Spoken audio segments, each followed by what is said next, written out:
El Catecismo de la Iglesia Católica, cuando habla de los sacramentos al servicio de la comunidad, se detiene en el sacramento del matrimonio.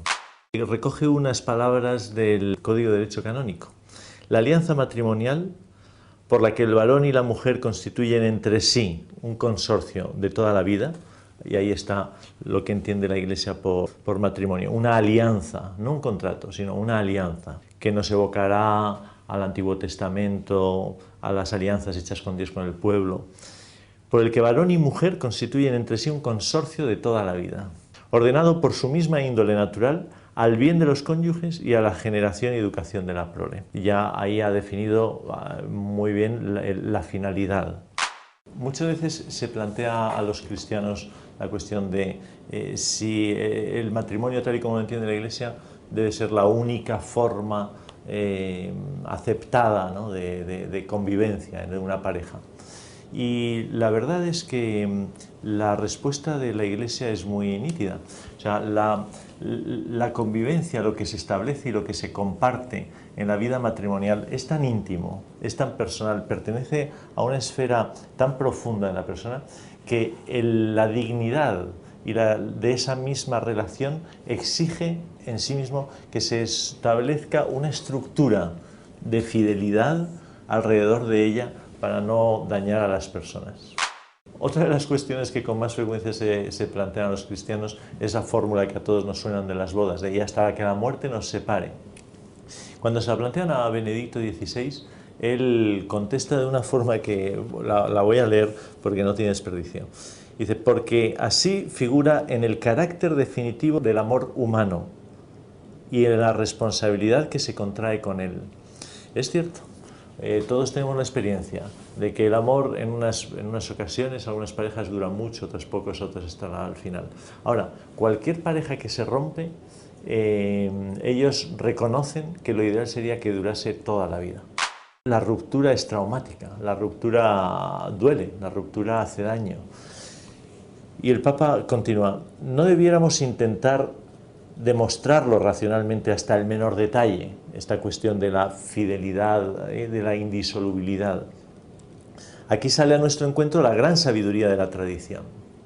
O sea, como invitando a salirnos del racionalismo, ¿no?, que si no hay unas fórmulas que cierran perfectamente al detalle, pues no admitimos una verdad. Dice, bueno, hay una gran sabiduría de la tradición que apuesta por esta indisolubilidad, aparte de que la misma esencia de la relación pues desea la eternidad, ¿no? Dice, aquí sale a nuestro encuentro la gran sabiduría de la tradición, que en definitiva está respaldada por la palabra del mismo Dios. Y continúa, solo darme por entero, sin reservarme una parte, ni como quien dice, aspirar a una revisión, a una rescisión, responde plenamente a la dignidad humana. Solo ese tipo de entrega plena, universal, absoluta, es la que responde a la dignidad de la persona humana que quiere establecer una relación de amor. La vida humana no es un experimento ni un contrato de arrendamiento, sino la entrega del uno al otro. Y la entrega de una persona a otra solo puede ser acorde con la naturaleza humana si el amor es total, sin reservas. Pero debemos abordar aquello que es específico del matrimonio cristiano. El matrimonio cristiano es un misterio. Y por eso es muy difícil entender la relación matrimonial sin hacer una referencia al origen, a Jesucristo. Da muchas luces. A Jesucristo, cada vez que le preguntan una cuestión o le plantean una cuestión matrimonial, él siempre se refiere a los orígenes. Ya sabéis que en el origen se dijo, ya sabéis. Y me parece que si queremos acertar con la visión cristiana del matrimonio, el recurso debe ser el mismo que el que hizo Cristo. O sea, ¿qué quiso Dios en el origen para la pareja? ¿Qué quiso Dios para Adán y Eva? Muchas veces nos planteamos qué diferencia hay entre un matrimonio entre cristianos y entre no cristianos. Y la verdad es que diferencia no hay ninguna, porque el matrimonio es el mismo, se case quien se case. Lo que ocurre es que cuando los que se casan son cristianos, hay una diferencia no en el matrimonio, sino en las personas que se casan. Es decir, se entra en conexión con Cristo y con toda la historia sagrada. Más o menos podría ser como lo que ocurre en las crónicas de Narnia, en las que los chicos cuando llegan a la habitación en el desván abren el armario, y en el armario sí hay unas cosas, y ese es el matrimonio, que es el de todos, pero cuando uno es cristiano sabe que en ese, se puede meter en ese armario y se entra en otro mundo que le conecta con toda la historia sagrada y que le conecta con el mismo misterio de Cristo y de la Iglesia. Por ejemplo, el sí de las bodas. Es un sí que entre los cristianos palpamos y somos conscientes del misterio que encierra ese sí.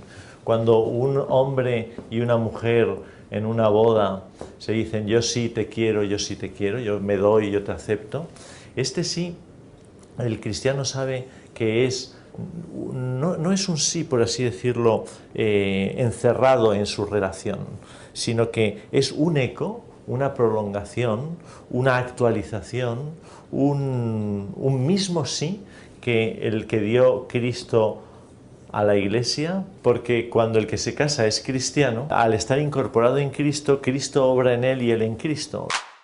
Vamos a poner un ejemplo de la historia sagrada. Es el caso de la alianza de Abraham. Un día Abraham le dice Dios que va a tener una descendencia que va a ser numerosa, ¿no? Le dice, cuenta las estrellas, cuenta los granos de arena en una playa, y le dice, pues así va a ser tu descendencia. Y Abraham le dice, bueno, ¿y cómo sé yo que esto va a ocurrir? Y entonces Dios le dice, mira, coge unos animales, le dice, pues unos palomos, unos cabritos, no sé, pártelos por la mitad, sepáralos. Y entonces Abraham hace lo que le ha mandado Dios. Claro, para nosotros todo eso es un poco enigmático, o no nos transmite queda muy distante a nuestra cultura. Pero en el pueblo judío era un pueblo que no tenía escritura. Y por lo tanto los pactos, los compromisos, los contratos, los hacían con gestos, con rituales. Este ritual era el ritual de mayor compromiso, el que exigía una mayor lealtad o fidelidad en el cumplimiento.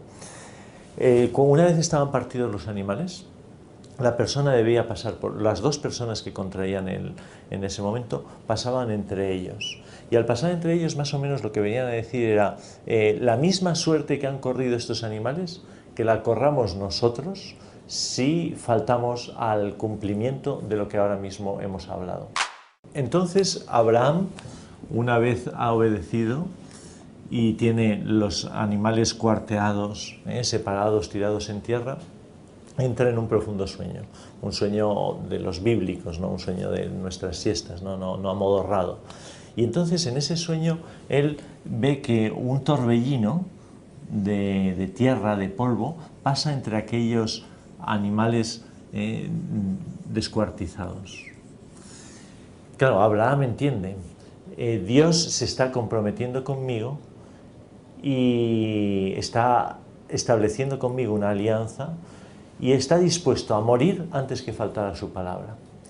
Esto que podría ser una historia bonita o unas palabras románticas, sin embargo, luego cuando nosotros vemos que Cristo en el altar, ¿no? Y Cristo en la cruz muere antes de faltar a su promesa, antes de ser infiel, ¿no? Pues entonces el sueño de Abraham se ve cumplido y se ve realizado en la historia. Esa misma alianza de Dios con Abraham, esa misma alianza de Cristo con la Iglesia, es la alianza que establecen los novios en el momento en el que deciden casarse en la presencia del Señor, en la presencia de Dios. No es un contrato, es una alianza, y una alianza divina. Interesante cuestión, el noviazgo. ¿De qué se trata en el noviazgo? Importante no perder de vista que el noviazgo, podríamos decir, buscando una imagen, es un pasillo que me conduce hacia una sala de estar, hacia un lugar donde yo me voy a instalar. Y el lugar donde yo me voy a instalar es el matrimonio cristiano. A nadie se le ocurre instalar una mesa de comer en un pasillo.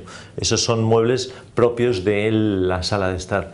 El pasillo es un lugar de tránsito y por lo tanto nada de lo que se vive y del modo en que se vive es definitivo. Es una preparación, un dirigirme hacia un matrimonio que lo entiendo como matrimonio cristiano.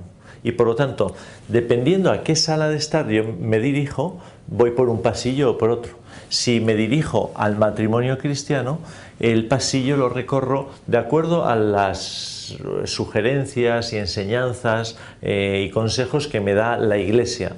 La Iglesia dice, el noviazgo cristiano es bueno que se viva de este modo. No es caprichoso, sino que es de acuerdo, que están de acuerdo al fin del matrimonio. Uno de los elementos que conviene que acompañen en este tránsito, ¿no? en esta vida de pasillo que es el noviazgo, es el de la desnudez, pero la desnudez del alma. Es decir, es un tiempo en el que conviene desnudar la propia alma progresivamente, el uno al otro y el otro al uno.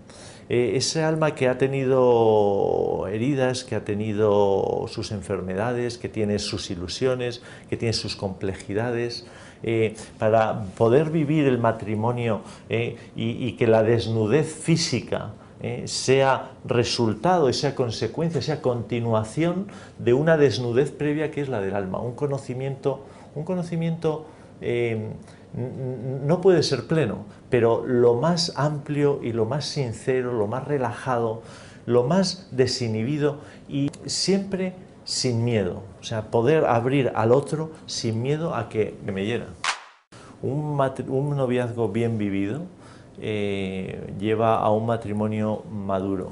Y un noviazgo caprichoso o desnortado, sin respetar, ¿no? los tiempos y los significados propios de los actos, pues muchas veces lleva a matrimonios que nacen torcidos o con unos vicios que luego suponen mucho sufrimiento, exigen mucho sufrimiento para enderezar. Hay los momentos de crecimiento, de sufrimiento, de lucha, de conocimiento, de muerte de uno para afirmar al otro, de grandeza, de estirar el alma, esos momentos hay que vivirlos en algún momento.